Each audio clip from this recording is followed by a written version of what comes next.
अमेरिकी राष्ट्रपति Donald Trump ने बताया है कि ईरान में गिराए गए F-15 फाइटर जेट के लापता अफसर को सुरक्षित बचा लिया गया है।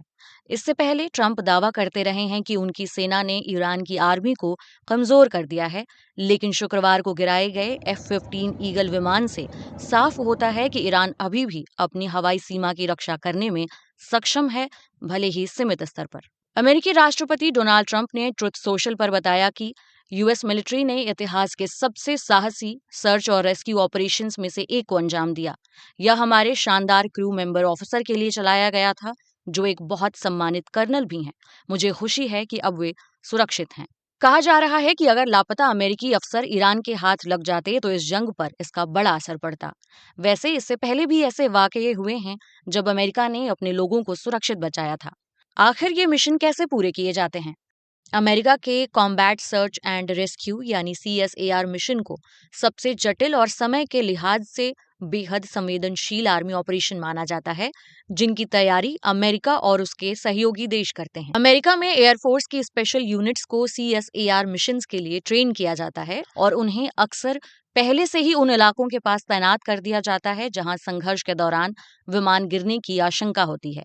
सीधे शब्दों में कहें तो CSAR मिशन ऐसे सैन्य ऑपरेशन होते हैं जिनका मकसद जरूरत में फंसे सैनिकों को ढूंढना, उनकी मदद करना और उन्हें सुरक्षित निकालना होता है। ये मिशन समय के लिहाज से बेहद संवेदनशील होते हैं, क्योंकि जिस इलाके में बचाव टीम अपने सैनिकों को ढूंढ रही होती है, उसी जगह दुश्मन की सेना भी उन्हें पकड़ने की कोशिश कर रही होती है। आज के समय में CSAR मिशन अक्सर हेलीकॉप्टर के जरिए किए जाते हैं। इनके साथ ईंधन भरने वाले विमान और दूसरे सैन्य विमान भी होते हैं, जो जरूरत पड़ने पर हमला कर सकते हैं या इलाके की निगरानी करते हैं। अमेरिकी सेना की पैरा रेस्क्यू यूनिट्स की जड़ें 1943 के एक मिशन तक जाती हैं, जब 2 सैन्य सर्जन पैराशूट से उस समय के बर्मा, अब म्यांमार में उतरे थे ताकि घायल सैनिकों की मदद कर सकें। Smithsonian air and space magazine के मुताबिक दुनिया का पहला हेलीकॉप्टर रेस्क्यू 1 साल बाद हुआ था, जब एक अमेरिकी लेफ्टिनेंट ने जापानी लाइन के पीछे से 4 सैनिकों को बचाया। आधुनिक CSAR मिशंस की असली शुरुआत वियतनाम युद्ध के दौरान हुई।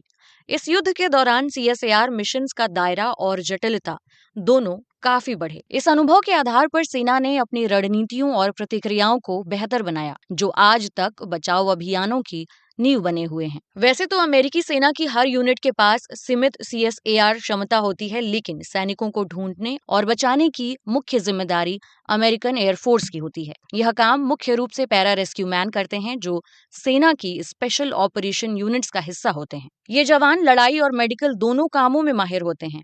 इन्हें अमेरिकी सेना के सबसे कठिन ट्रेनिंग सिस्टम में से एक से गुजरना पड़ता है। मिलिट्री न्यूज वेबसाइट सोफरेब के मुताबिक आमतौर पर करीबन 80% उम्मीदवार इस ट्रेनिंग को पूरा नहीं कर पाते। पैरा रेस्क्यू टीमों को इराक और अफगानिस्तान के युद्धों के दौरान बड़े पैमाने पर तैनात किया गया था। उन्होंने हजारों मिशन चलाकर अमेरिकी और सहयोगी देशों के उन सैनिकों को बचाया जो घायल हो गए थे या जिन्हें वहां से निकालने की जरूरत थी। उदाहरण के तौर पर साल 2005 में वायुसेना की पैरा रेस्क्यू टीमों को एक अमेरिकी नेवी सील को बचाने के लिए भेजा गया था, जो अफगानिस्तान के एक गांव में शरण लिए हुए था। इस घटना पर बाद में लोन सर्वाइवर नाम की